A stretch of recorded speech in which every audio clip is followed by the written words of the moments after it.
जय हर नमः पार्वती पतये शिव हर हर महादेव हर। श्रीमद्जगद्गुरु डॉक्टर चंद्रशेखर शिवाचार्य महाराज की जय।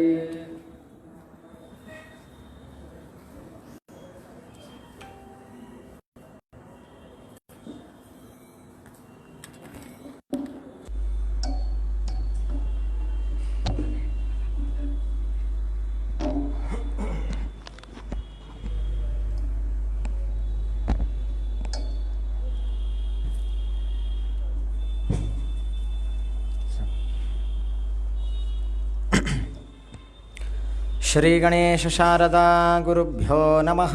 हरः ओं। पंचाननमुखोद्भूतान् पंचाक्षरमनोपमान् पंचसूत्रकृतो वन्दे पंचाचार्यान् जगद्गुरून्।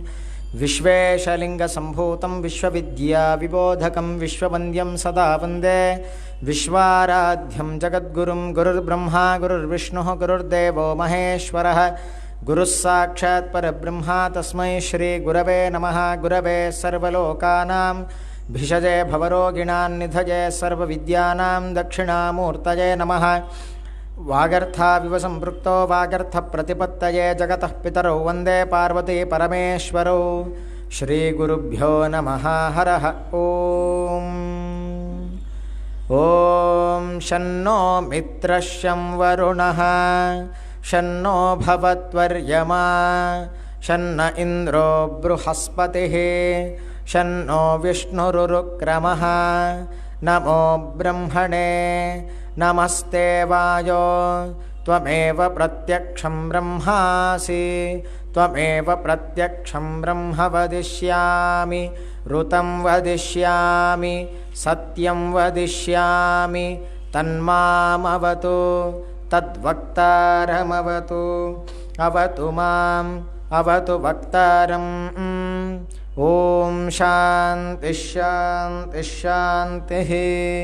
श्री श्री श्रीलिङ्गैक्यवीरभद्रशिवाचार्य महास्वामी विरचित शिवपञ्चविंशतिलीलाशतकम् अथ कुमारजननलीला। देवाः कृत्वा चिरमथ तपो हृष्टमानं यशम्भुं स्वामिन्नद्य प्रबलखलनाट्तारकध्वंसनार्थं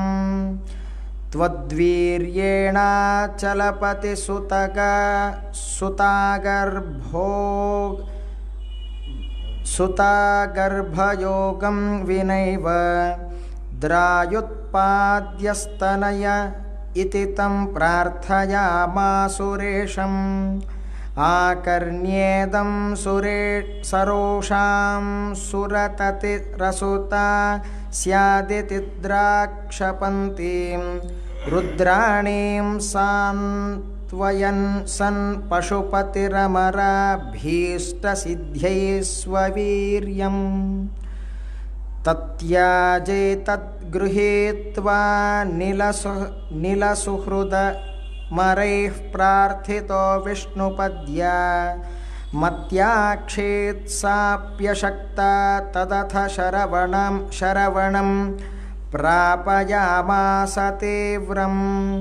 तस्मिन् वीर्येऽत्र दीप्ते निजसविधजुषां वीक्षितुं कृत्तिकानां सम्पर्कात् षण्मुखाब्जे परिणमति शिशौ यौ तदार्यामहेशौ। द्रागागत्योपलाल्यार्भकमथ मुदितौ तारकं मारयित्वा तेनादातां सुराले सुखमरवरतं तौ शिवौस्तः शिवाय। ओम शांति शांति शांतिः। श्रीमद्जगद्गुरु पंचाचार्य महाराज की जय। काशी विशालाक्षी अन्नपूर्णा समेत विश्वनाथ महाराज की जय। जगद्गुरु विश्वाराध्य शिवाचार्य महाराज की जय। जगद्गुरु विश्वेश्वर शिवाचार्य महाराज की जय। जगद्गुरु डॉक्टर चंद्रशेखर शिवाचार्य महाराज की जय। जय मंगलम जय हर नमः पार्वती पतये शिव हर हर महादेव हर।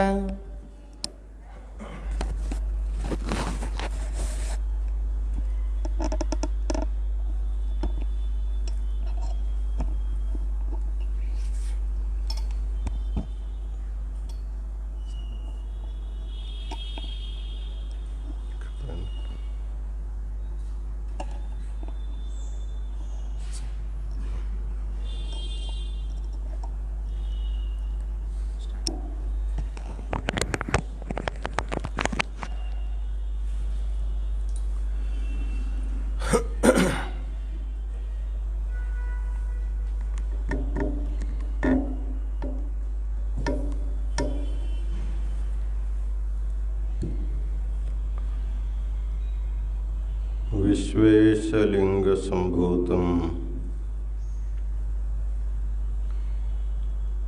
विश्वविद्या विबोधकम विश्ववंद्यम सदा वंदे विश्वाराध्यम जगद्गुरु।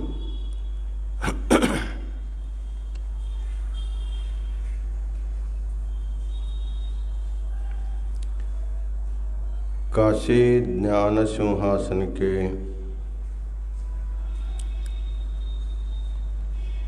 आदि जगत गुरु विश्वाराध्य से विश्वेश्वर पर्यंत जो गुरु परंपरा हुई है उसे अनेक प्रणिपात समर्पित करते हुए इस पवित्र काशी क्षेत्र में चातुर्मास के पवित्र वेला में लोक कल्याण के लिए ज्ञान महाकुंभ का आयोजन किया गया है। आज के इस ज्ञान महाकुंभ में उपस्थित अम्बे जोगाई के षटस्थल ब्रह्मा शंभुलिंग शिवाचार्य महाराज,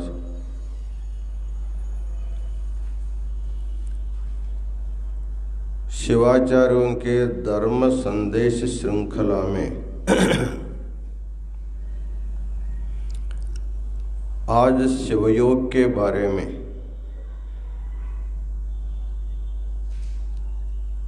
अपना सुश्राव्य मधुर गान के साथ धर्म संदेश दिए हुए वाई संस्थान मठ के षटस्थल ब्रह्मा महादेव शिवाचार्य महाराज संपूर्ण चातुर्मास का सूत्र संचालन कर रहे हैं। बारसी दैवड़कर मठ के षटस्थल ब्रह्मा गुरुसिद्ध मणिकंठ शिवाचार्य,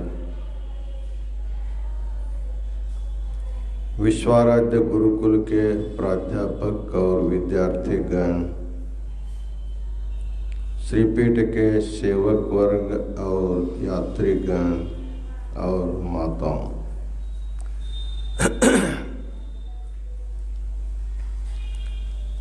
मनुष्य के जीवन में जैसे अन्न पानी का प्रतिदिन आवश्यकता है, उसी प्रकार आध्यात्मिक ज्ञान का भी प्रतिदिन उसको श्रवण करना आवश्यक है।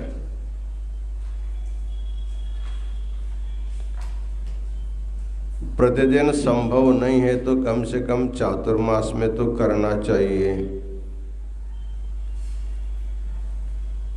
बहुत से लोगों को पूरा चातुर्मास नहीं होता है तो उसमें का जो श्रावण मास है उसमें तो करना ही चाहिए। पूरे श्रावण मास नहीं भी मिलता हो, श्रावण मास में जितना दिन मिलेगा उतना दिन का श्रवण सबको करना चाहिए। हमारे ख्याल से बहुत से लोग देश विदेश में रहने वाले, विविध प्रांतों में विराजमान वाले समस्त सद्भक्त इसका श्रवण करते हैं। आज हमारे गुरुकुल के ही भूतपूर्व छात्र महादेव शिवाचार्य स्वामी जी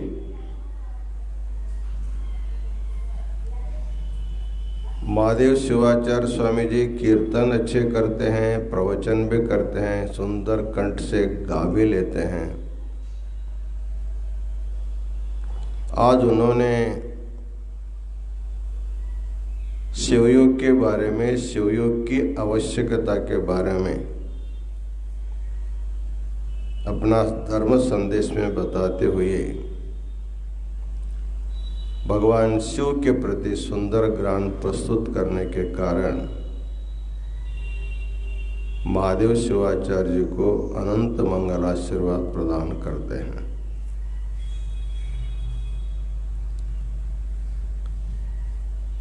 जगत गुरु वीरभद्र शिवाचार्य के द्वारा विरचित शिव पंचविंशति लीला शतकम के एक एक लीलाओं के बारे में हम लोग चिंतन करते जा रहे हैं। कल जो है गिरिजा कल्याण लीला संपन्न हुआ,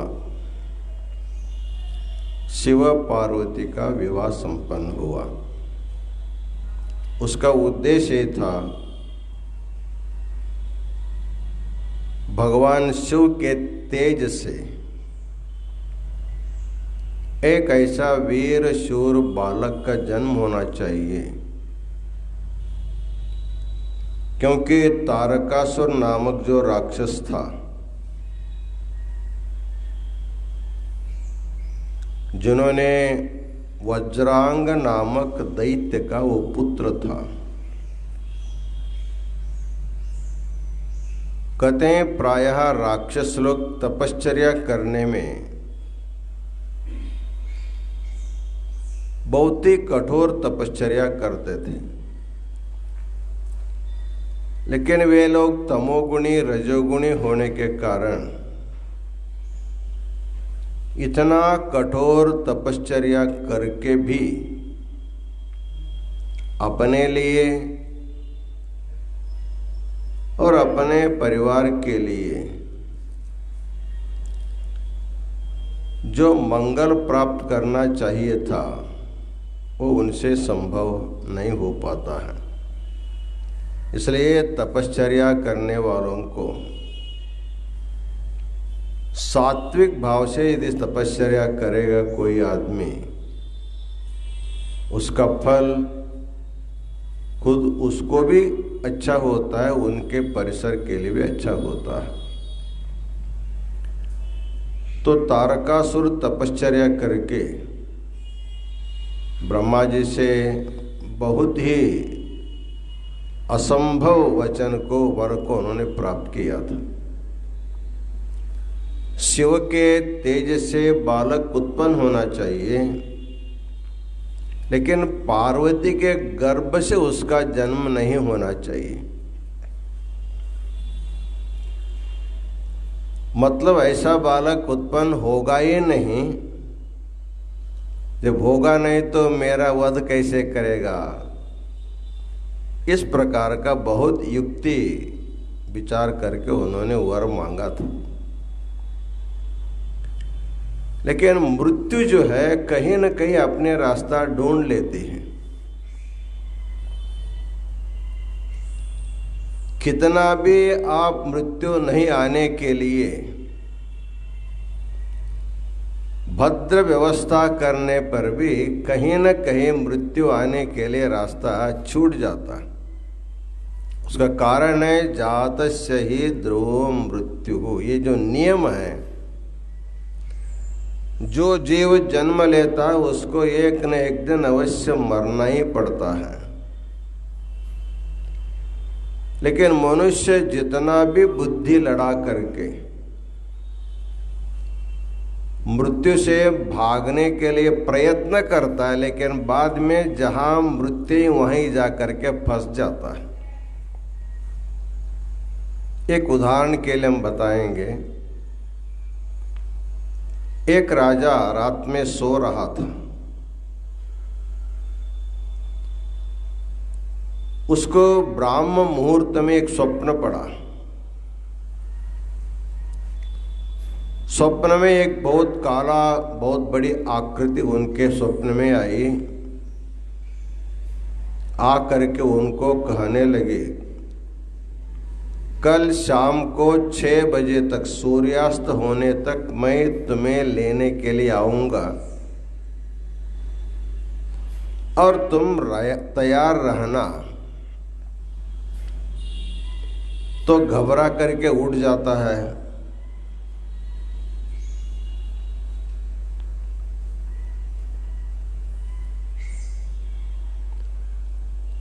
और सुबह का जो स्वप्न होता है सत्य होता है, उसको मालूम था। तो बड़े बड़े ज्योतिषियों को बुलाया, पूछा, देखिए मुझे ऐसे स्वप्न हुआ है, उसका अर्थ क्या है? वो जो काला आकृति आई थी वो क्या हो सकता है? एक ज्योतिषी ने बताया, काला का अर्थ होता है मृत्यु। बहुत अच्छी बात है, क्योंकि मृत्यु किसी को सूचना दे करके नहीं आती, आती है ले जाती है। पहले सूचना देंगे तो हम लोग इधर उधर उससे बचने के लिए प्रयत्न कर सकते हैं, लेकिन मृत्यु किसी को भी नहीं बताती कब आती, कैसे आती, आती है और ले जाती। ले जाने के बाद ही मालूम होता है कि आदमी चला गया। लेकिन ज्योतिषियों ने कहा, देखिए मृत्यु आपके ऊपर कृपा करके पहले से आपको सजग किया है। आपके पास कल शाम 6 बजे तक समय है। यदि मृत्यु से बचना होगा तो आप प्रयत्न करके बच सकते हैं। उन्होंने सोचा, मृत्यु से बचने के लिए क्या मार्ग अपनाना चाहिए मालूम नहीं है। उन्होंने सोचा, मृत्यु यहां आने के लिए बोला है तो यहां से भाग जाए। सुबह जल्दी उठ करके नहा धोया, कुछ नाश्ता पानी किया, एक अच्छा घोड़ा मंगवाया, जो बहुत तेज से दौड़ने वाले घोड़े को मंगवाया। उसके ऊपर सुबह 6 बजे बैठ गया। कहीं भी रुका नहीं वो। घोड़ा भी थका नहीं, ये भी थका नहीं, इसे दौड़ाते दौड़ाते दौड़ाते दौड़ाते 6 बजे तक अपने राज्य की जो सीमा होती उस सीमा लांग करके पार चला गया। उन्होंने सोचा, अब कहाँ से आएगा? आएगा तो मेरे सीमा में उसको आना चाहिए। जैसे 6 बजने को 2-3 मिनट कम था, उन्होंने सोचा अब सीमा हम लांग दिया है, मृत्यु की सीमा हम लांग दिया है। जा करके एक छायादार वृक्ष के नीचे थोड़ा खड़ा हो गया। आराम से थोड़ा श्वासोच्छ्वास लेने लगा। घोड़ा भी थोड़ा सा धीरज से सांस ले रहा था। घोड़े से उतर करके झाड़ के नीचे ठंड हवा बह रही थी। थोड़ा आंख बंद करके निश्चिंतता से ऐसे थोड़ा बैठा, निद्रा लग गई। बरोबर 6 बजा, उसके कंधे पर किसी ने हाथ रखा जैसे मालूम हुआ। आंख खोल करके देखता है, जिस आकार को स्वप्न में देखा था वही वहां पर प्रत्यक्ष था। उन्होंने पूछा, तुम तो वहां आने वाले थे, यहां कैसे आ गए? तो मृत्यु कहते, तेरी मृत्यु यहां थी, शाम 6 बजे यहाँ तुमको बुला करके मुझे मारने का था, लेकिन मैं चिंता में रही। 12 घंटे में यहाँ तक आएगा कैसे? लेकिन मैंने तुमको सूचना दिया, लेकिन तेरा जो घोड़ा है ना, ये घोड़ा काम किया, मेरा काम किया। ऐसे घोड़े के पेट पर थपथपाया, इसको लेकर के चल दिया। इस कथा का रहस्य इतना ही है, हम लोग भाग करके, दौड़ करके मृत्यु से बच नहीं सकते। मृत्यु से बचने का एक ही रास्ता है, जाग करके मृत्यु से बच सकते हैं, और दौड़ करके मृत्यु से बचा नहीं सकते। जागना ही मृत्यु से बचने का एक रास्ता है, जागना, ज्ञान प्राप्त कर लेना। वैसे राक्षस लोग जानने के लिए, जागने के लिए नहीं, उनको दौड़ने का विचार उनके मन में है। तो उन्होंने मांगा था शिव के तेज से जन्म होना चाहिए, लेकिन पार्वती से गर्भ से उसका जन्म न हो। ऐसे जो बालक शिव का पुत्र होगा, वो बाल्यावस्था में मेरे साथ वो युद्ध करेगा, तब हमको मारेगा तो मेरी मृत्यु हो जाना चाहिए। ब्रह्मा जी से असाध्य वर प्राप्त होने के बाद बहुत अहंकारी होकर के सभी देवी देवताओं को त्रास देना, इंद्रादि देवों को स्वर्ग से भगा करके खुद इंद्र बन जाना, ये सारी बातें उनके अन्याय के माथे चलने लगी। तब सभी देवी देवता ब्रह्मा को लेकर के भगवान शिव से प्रार्थना किया, भगवान आपका गिरिजा के साथ, सती के साथ, पार्वती के साथ विवाह संपन्न हो गया है। अब हम लोग चाहते हैं आपके द्वारा एक संतान का उत्पत्ति हो, जिससे जल्दी से जल्दी तारकासुर का वध हो जाना चाहिए। तब भगवान ने उनको मंगल आशीर्वाद दिया और पार्वती के साथ भगवान शिव अपने लीला विलास में रहने लगे। तब देवताओं को एक चिंता दूसरी निर्माण हो गई। भगवान का जो तेज है, तो पार्वती गर्भ में प्रवेश नहीं होना चाहिए, लेकिन उसको कैसे क्या किया जाए। तब उस समय सभी देवी देवता भगवान के एकांतवास में अग्नि को भेज देते हैं।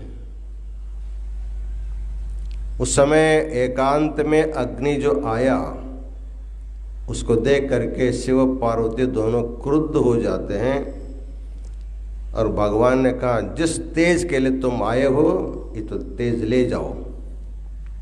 भगवान का जो तेज था उसको ले करके अग्निदेव अपने पान कर देता है, लेकिन उसको पेट में उसका इतना जलन होता है, उसको सहन करना संभव नहीं होता है। आ करके गंगा जी में, गंगा नदी में उसको फेंक देता है। तो उस समय गंगा नदी में भी बहुत बड़े बड़े तरंग निकलने लगते हैं, उसको सहन नहीं होता तेज का। उस समय गंगा नदी के किनारे शर नामक घास का एक वन होता है, शरवन। तो शरवन में वो गंगा जी में जो तेज था बाहर आकर के गिर जाता है, वो अग्नि के रूप में जलने लगता है। उस समय माघ मास का समय था, गंगा स्नान करने के लिए अरुंधति को छोड़ करके बाकी सभी 6 ऋषि पत्नियां गंगा स्नान करने आती है और गंगा स्नान करके जो ठंडी का वातावरण रहता है उसको आग सेकने के लिए बैठते हैं, उस समय वो तेज उनके गर्भ में प्रवेश करके सारी 6 ऋषि पत्नियां गर्भवती हो जाती है और तुरंत बच्चों को जन्म भी दे देती है और उनके स्तनपान करके उनको पालन करने के कारण वो शरवण में उनका जन्म हुआ करके उसको शरवण भवः ऐसे ही नाम है। और 6 कृत्तिका नामक ऋषि पत्नियों के गर्भ से उसका प्राकट्य होने के कारण उसको कार्तिकेय, कृत्तिका नामक 6 ऋषि पत्नियों के गर्भ से जन्म होने का उसको कार्तिकेय नाम रखा जाता है। जब नारद महर्षि के द्वारा ये वार्ता शिव पार्वती को मिलता है, अपने पुत्र को देखने के लिए शिव पार्वती दोनों वहां पर आते हैं, तो 6 बालक, अलग अलग 6 बालक रहे। कृतिकाएं 6 बालकों को वहां शरवण में उनको डाल देते हैं।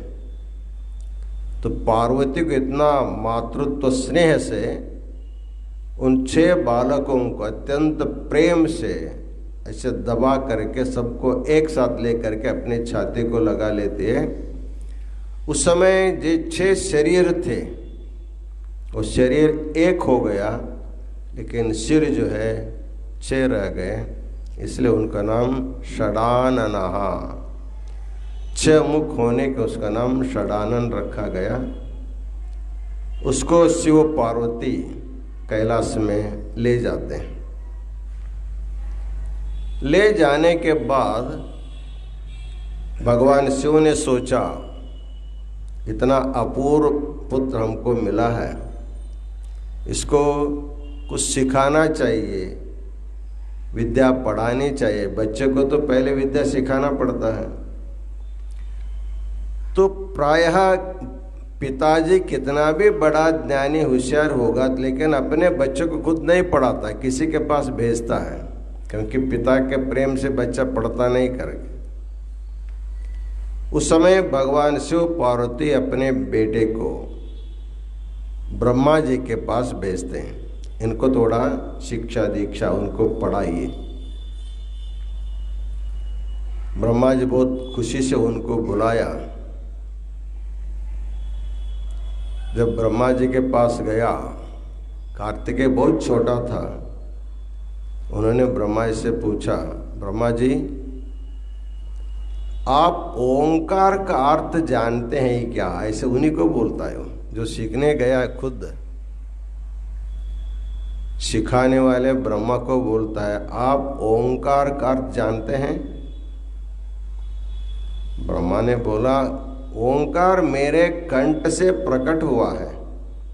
ओंकारश्चात शब्दश्च द्वाविमौ ब्रह्मणः पुरा कंठम भित्वा विनिर्यातौ तस्मान मांगलिका उभौ। एक प्रमाण मिलता है, ब्रह्मा जी अभी वेदों की सृष्टि नहीं किया था। उस समय उनके कंठ के द्वारा पहले 2 अक्षर निकलते, ओंकारश्चात शब्दश्च, ओंकार और अथ शब्द। ये 2 शब्द ब्रह्मा जी के कंठ से पहले पहले प्रकट हो जाते हैं, इसलिए दोनों मांगलिक शब्द कहा जाता है। इसे किसी ग्रंथ को लिखना होगा, मंगलाचरण करने की परंपरा है। अपना प्रारब्ध ग्रंथ निर्विघ्नता से पूर्ण होने के लिए मंगलाचरण करने की परंपरा है। यदि आप मंगलाचरण नहीं भी कर सकते हैं, पहले अथ शब्द का प्रयोग करके आप साहित्य को शुरू करेंगे तो भी सर्व मंगलाचरण करने जैसे होता है। इसलिए हमारे जितने भी महर्षि लोग जो सूत्रों का आविष्कार किया है, चाहे ब्रह्म सूत्र हो, चाहे सांख्य सूत्र हो, चाहे योग सूत्र हो, चाहे न्याय सूत्र हो, जितने भी सूत्र साहित्य की निर्मित हुई है उनमें अथ शब्द लगा करके सूत्रों की रचना करते हैं। अथा तो ब्रह्म जिज्ञासा, अथ योगानुशासनम इत्यादि प्रत्येक सूत्र साहित्य के जो प्रथम सूत्र होगा उसके साथ अथ शब्द जोड़ा हुआ रहता है। इसका अर्थ है हमारे साहित्य के प्रारंभ में अथ शब्द लिख करके प्रारंभ करने से हमारे साहित्य रचना में कोई विघ्न नहीं आते, ये सिद्ध हो जाता है। उसी प्रकार जिस मंत्र का भी उच्चारण करते हैं, चाहे शिव का मंत्र हो, चाहे देवी का मंत्र हो, चाहे 33 करोड़ देवी देवताओं का, जो भी उसका जो इष्ट मंत्र होगा उसको मंत्रोच्चारण करने से पहले सभी मंत्र के आदि में ओंकार का उच्चारण करने की परंपरा है। इसलिए सिद्धांत शिखामणि में एक श्लोक आता है,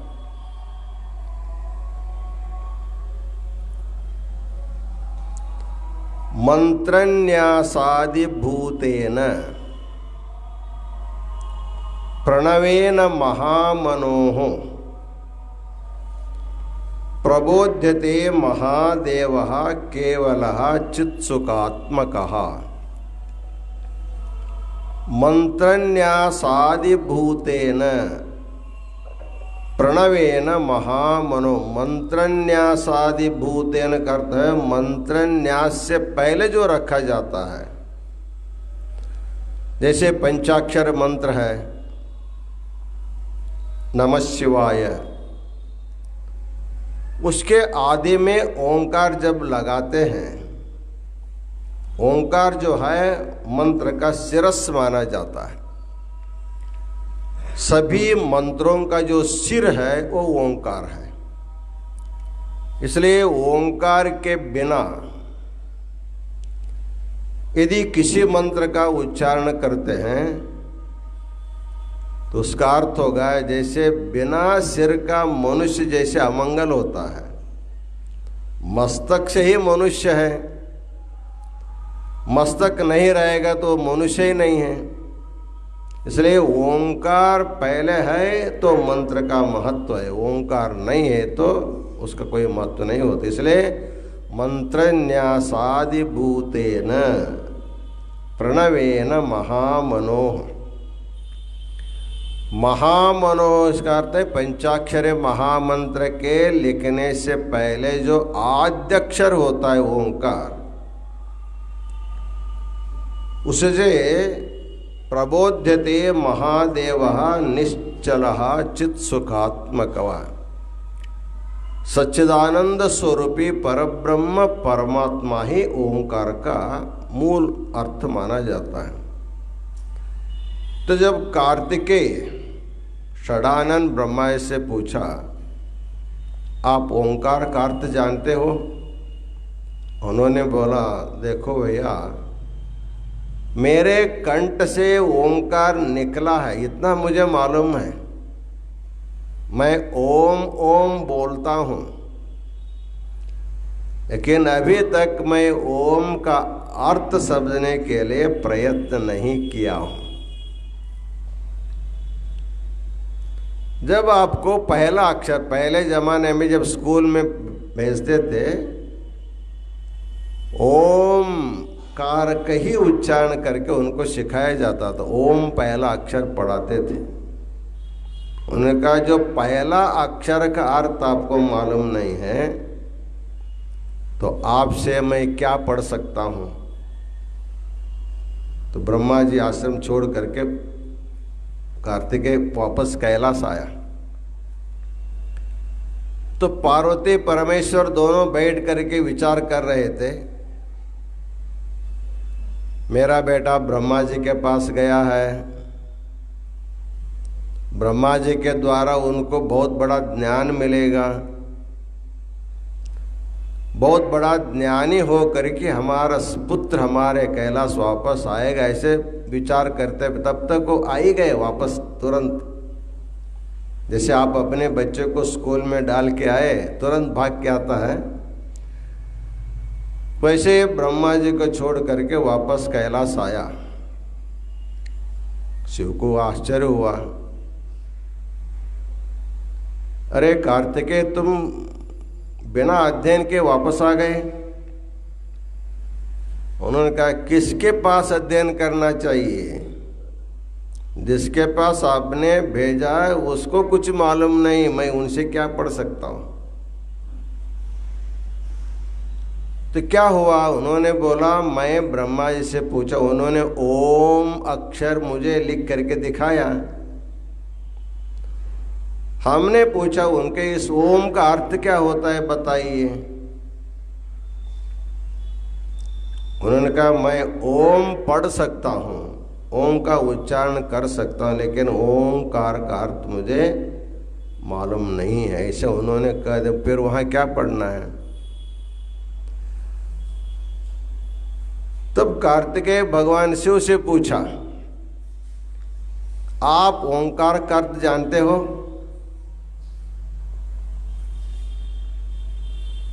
भगवान शिव तो ओंकार स्वरूप ही था, उनको बिना जानकर कुछ भी नहीं है, उनका अज्ञान कुछ भी नहीं है।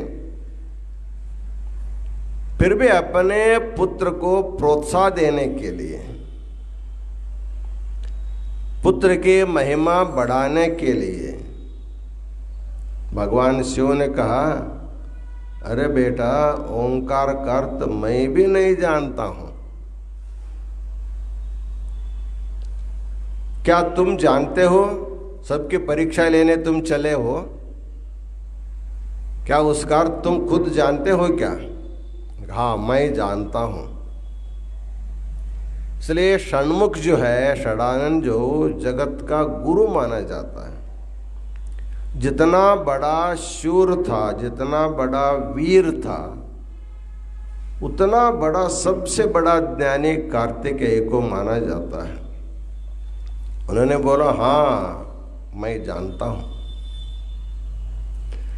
फिर मुझे उसका बोध कराओ। ऐसे बच्चे को खुश करने के लिए माता पिता जैसे उनको फुसलाते हैं, वैसे भगवान शिव ने पूछा तो मुझे तुम समझाओगे उसका अर्थ। उन्होंने कहा यदि आप मुझे गुरु मानेंगे तब मैं सिखाऊंगा, मुझे आपको गुरु मानना पड़ेगा। उन्होंने कहा ठीक है बाबा तुम मेरे गुरु हो, अब तो पढ़ाओ। कार्तिक ने बोला जब गुरु है तो मुझे उच्च स्थान चाहिए, मुझे बैठने के लिए उन्नत स्थान चाहिए, मैं ऊपर बैठ करके तुमको पढ़ा सकता हूं। भगवान ने उसको उठाया, अपने बगल में लिया, अपने कान तक ले गया उसको, बोला अब तुम मेरे कान में इसका उपदेश करो ओंकार का अर्थ। तब उन्होंने बहुत सुंदर ढंग से ओंकार का अर्थ बताया है।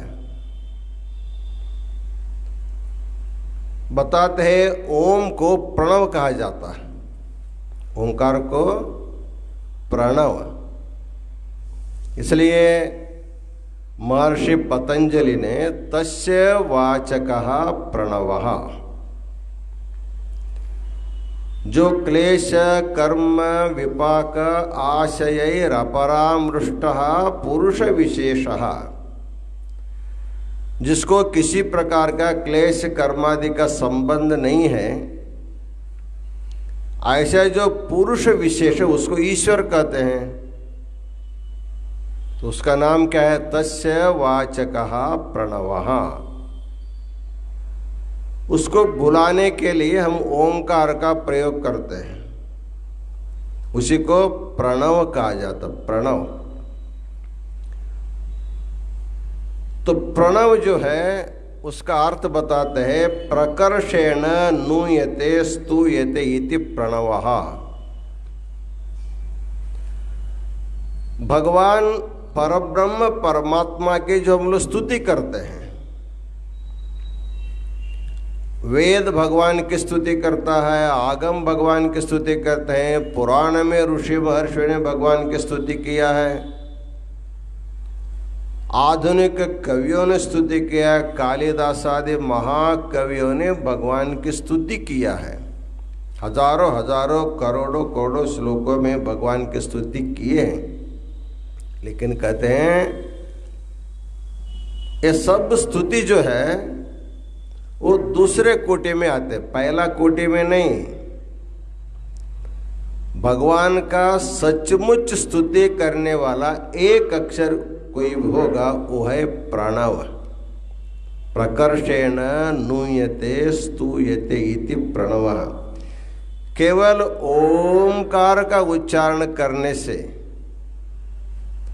भगवान की जो सर्वोत्कृष्ट स्तुति होती है, वैसे स्तुति किसी स्तोत्र करने पर भी नहीं होता है। इसलिए गीता में भगवान ने कहा तुम बहुत कुछ ज्ञान पा कर सकते हो, लेकिन सारा का सारा ज्ञान तुमको स्मरण करना संभव नहीं है। इसलिए तुम्हारा जो अंतिम समय होता है, उस समय तुम केवल ओंकार का उच्चारण करते हुए ओमित्येकाक्षरम ब्रह्म व्याहरन् माम अनुस्मरन् यः प्रयाति त्यजन् देहं स याति परमां गतिम्। अंतिम समय में तुमने जिंदगी में वेद वेदांतों को अध्ययन किया, षट शास्त्रों को अध्ययन किया, लेकिन सभी शास्त्र तुमको स्मरण नहीं रहते। वृद्धावस्था जैसे होती है वैसे वैसे सभी विस्मरण शुरू हो जाता है।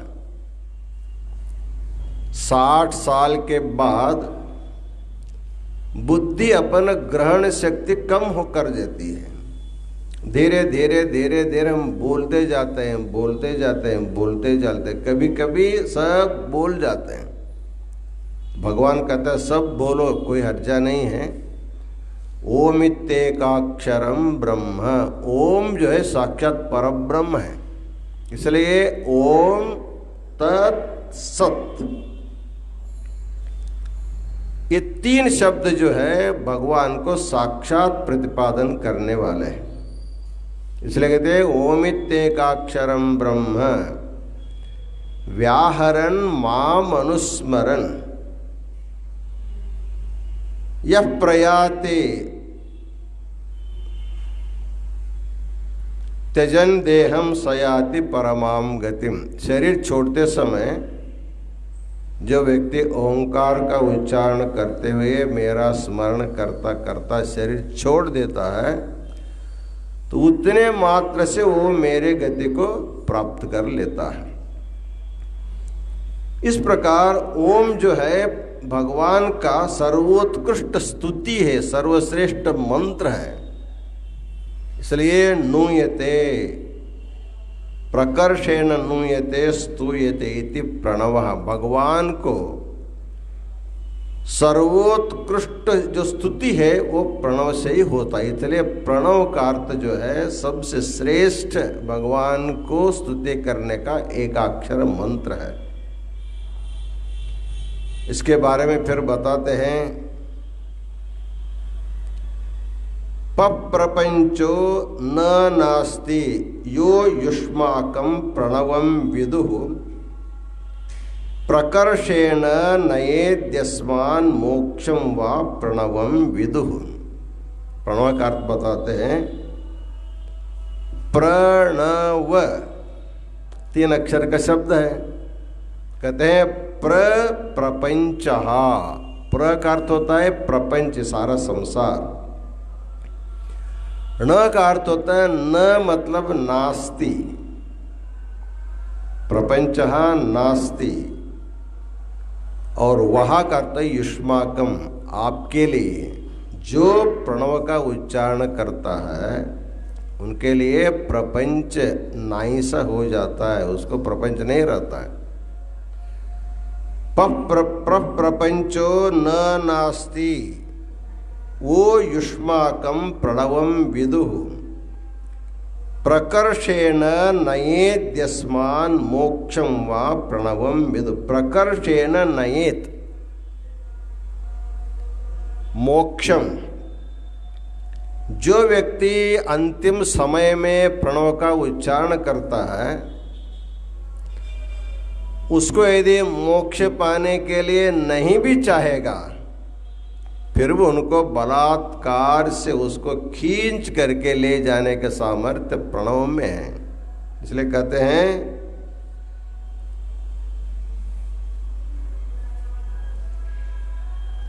प्रकर्षेण नयेद्यस्मान् मोक्षम वा प्रणवम विदुः। दो अर्थ इसमें बताते हैं। प्र का अर्थ है प्रपंच, न का अर्थ है नास्ति, वहा का अर्थ है आपका।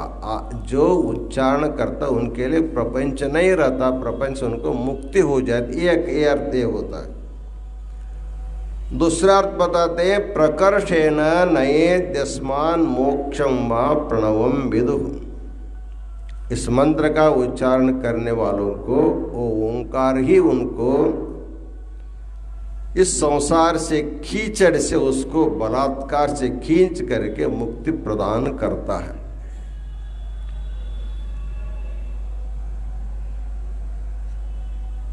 इसलिए कहते हैं ये ओम जो है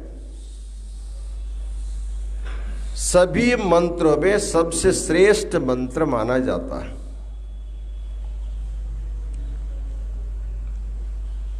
कहते हैं ओम की उत्पत्ति कैसे होती है। वैसे से बताते हैं अकार ओकार मकार तीनों से ओंकार की उत्पत्ति होती है भी बताते हैं, लेकिन यहाँ एक सुंदर बात बताते हैं। परमात्मा मनुज्ञेयः सोयं रूपः सनातनः ज्ञायते हसयोर्लोपाद् ओमित्येकाक्षरो मनुः। शास्त्रों में एक सोहम शब्द आता है। सोहम, सोहम का अर्थ होता है सहा अहम।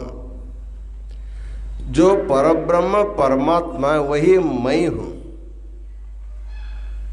जीवात्मा परमात्मा का भेद बुद्धि से संसार होता है और परमात्मा जीवात्मा का अभेद बुद्धि से हमको मुक्ति मिलती है। इसलिए सोहम सोहम ऐसे ध्यान करते हैं तो कहा जाता है सोहम जो शब्द है,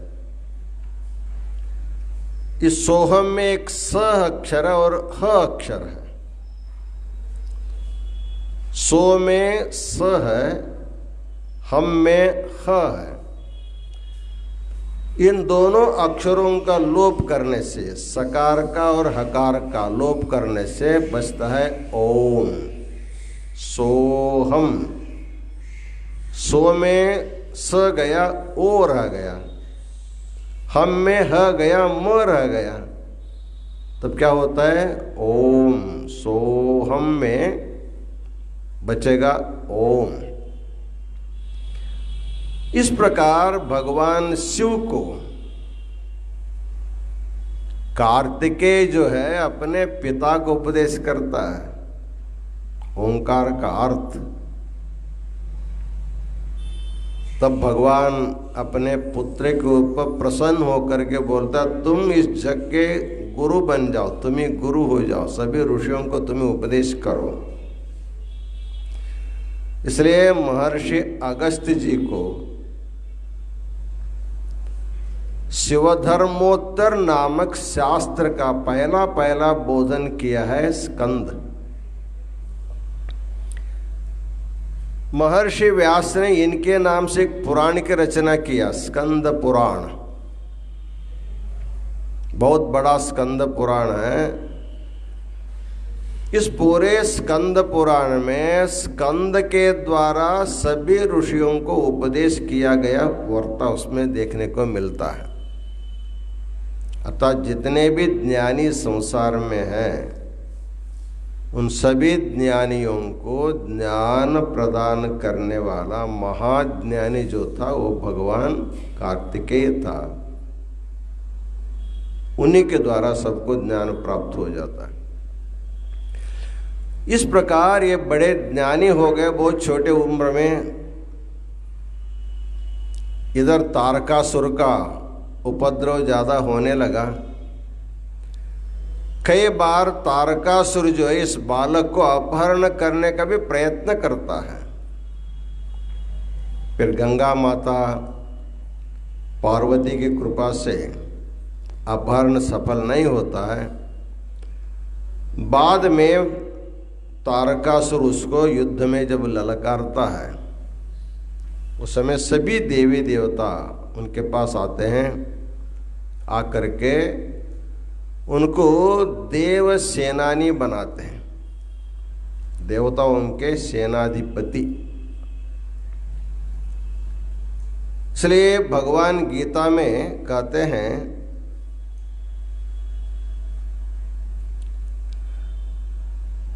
सेनानीनाम अहम स्कंदः।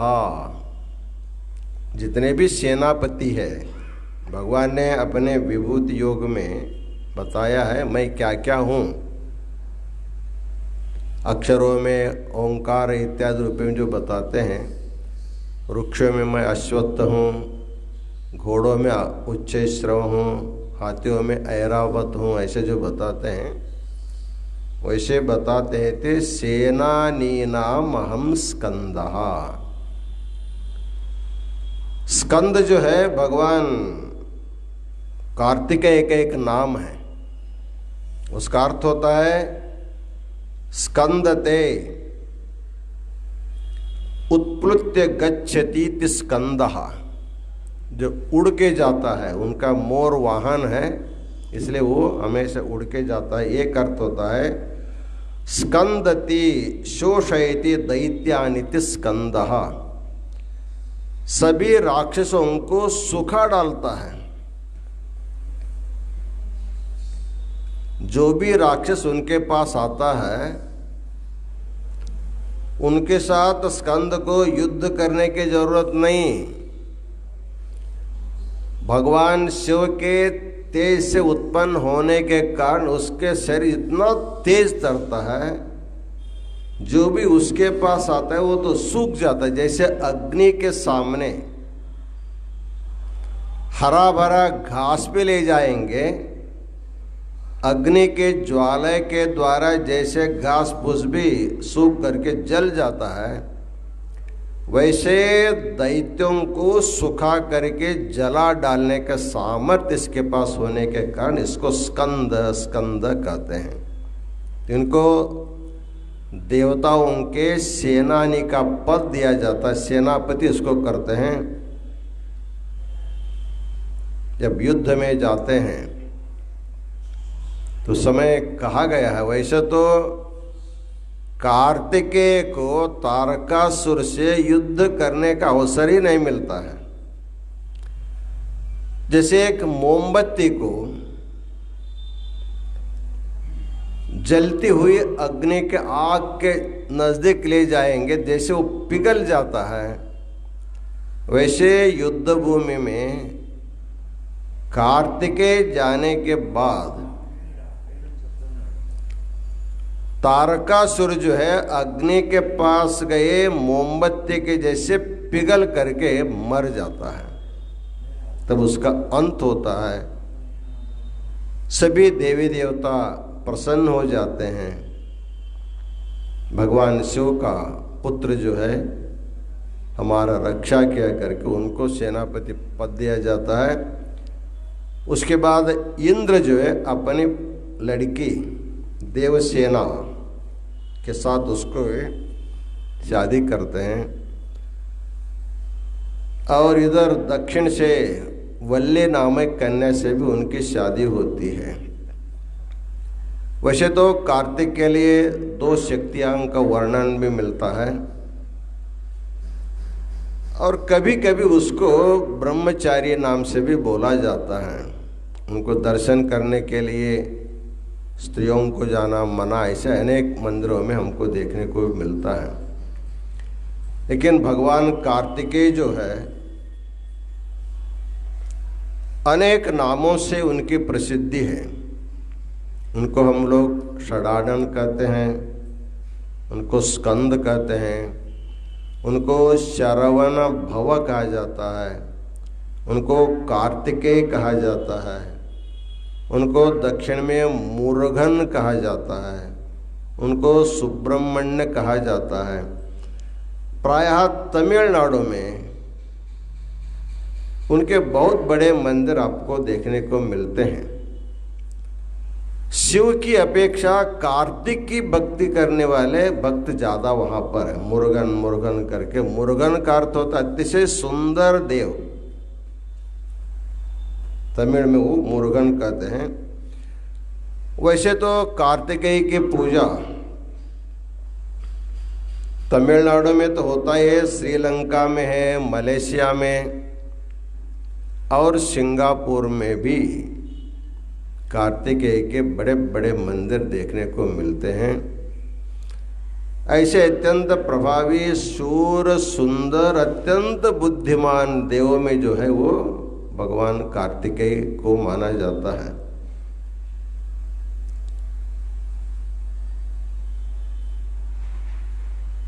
इसलिए कहा जाता है गृहस्थ आश्रम जो है ये संतति का खान माना जाता है। गृहस्थ आश्रम क्या है? संतान का खान। जैसे सोने का खान होता है, सोने के खान से आप निकालेंगे सोना ही निकलता रहता, कई साल तक निकलता ही रहता है। कहीं कहीं लोहे के खान होते हैं, उस पहाड़ से जितना खोदेंगे उतना लोहे का ही मिट्टी उसमें मिलती है।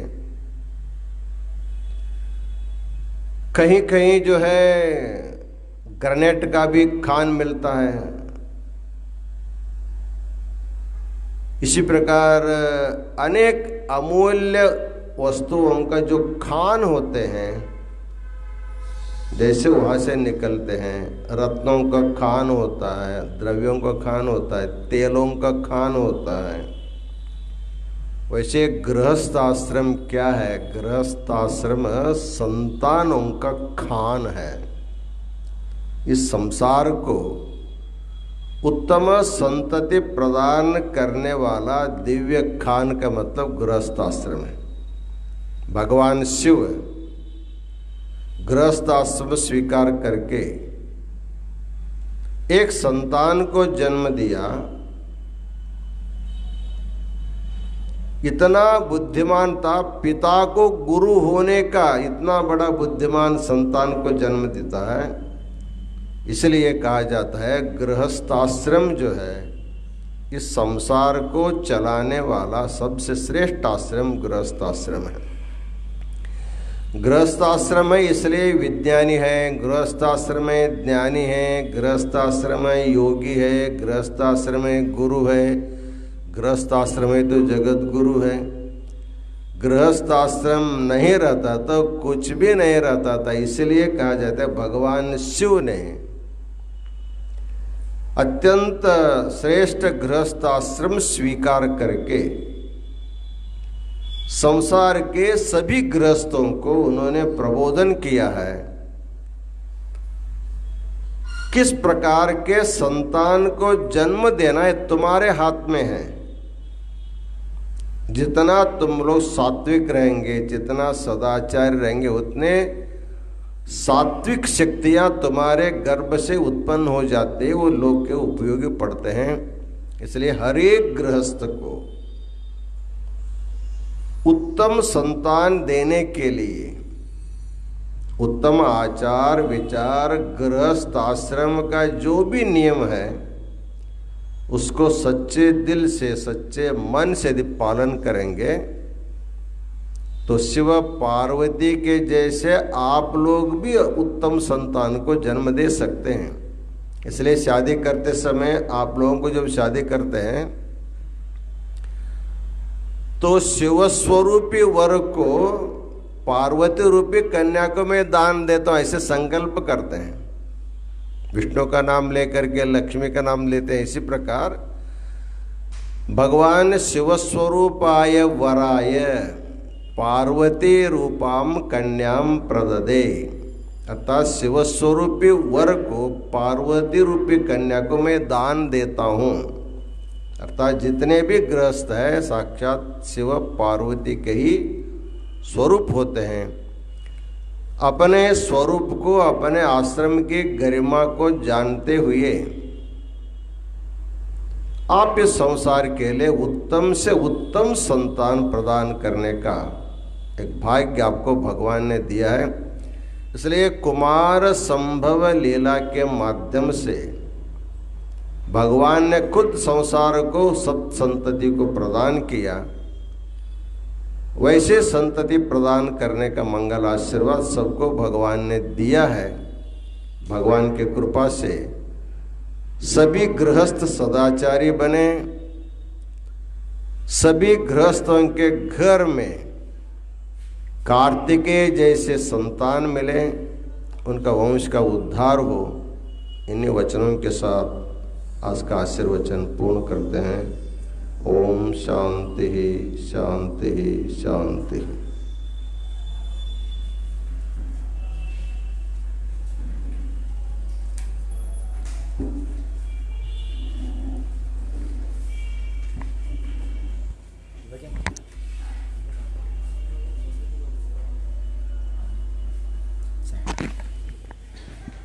श्री विश्वाराध्याय मंगलम शिव विश्वैकपालाय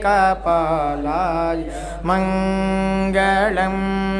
श्री विश्वाराध्याय मंगलम शिव विश्वैकपालाय मंगलम। विश्वेशजाताय विश्वादिबीजाय श्री विश्ववन्द्याय मंगलम। शिव विश्वैकपालाय मंगलम। चरवृन्दवन्द्याय मंगलम। वरचरणेति बोधाय मंगलम। गुरुरूपधाराय गुरुराजराजाय परिपूतदेहाय मंगलम। शिव विश्वैकपालाय मंगलम। भवमूलभङ्गाय मंगलम। शिव शिवलिङ्गसंगाय मंगलम। भवमङ्गलाङ्गाय शिवपिङ्गचूडाय कवितुङ्ग सेव्याय मंगलम। शिव विश्वैकपालाय मंगलम। काशीपुरेशाय मंगलम। कविकाशीनाथेशाय मंगलम। क्लेशपहाराय पाशप्रमोचाय श्रीशाधिमान्याय मंगलम। शिव विश्वैकपालाय मंगलम। श्री विश्वाराध्याय मंगलम। शिव विश्वैकपालाय मंगलम। शिव विश्वैकपालाय मंगलम। कर्पूरगौरं करुणावतारं संसारसारं भुजगेन्द्रहारं सदा वसन्तं हृदयारविन्दे भवं भवानी सहितं नमामि। सानन्दमानन्दवने वसन्तम् आनन्दकन्दं हृतपापवृन्दम् वाराणसीनाथमनाथनाथं श्रीविश्वनाथं शरणं प्रपद्ये श्रीविश्वनाथं शरणं प्रपद्ये विश्वेशलिङ्गसम्भूतं विश्वविद्याविबोधकं विश्ववन्द्यं सदा वन्दे विश्वाराध्यं जगद्गुरुं विश्वाराध्यं जगद्गुरुं जयमङ्गलं जय हर नमः पार्वतीपतये शिव हर हर हर महादेव हर श्रीमद्जगद्गुरु पंचाचार्य महाराज के काशी विशालाक्षी अन्नपूर्णा समेत विश्वनाथ भगवान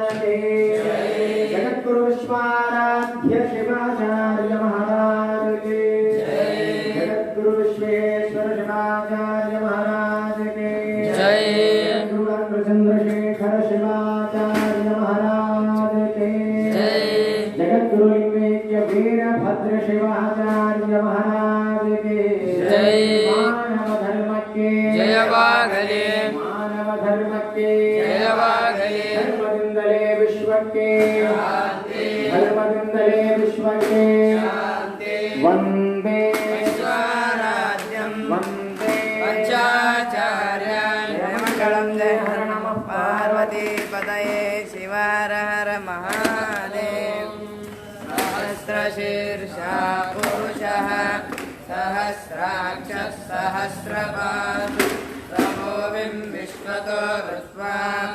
अत्यतिष्ठद्दशाङ्गुलं पुरुष एवेदं सर्वं यद्भूतं यश्च भव्यम् उदामृतत्वशेषानः यदन्येनातिरोहति एतावानस्य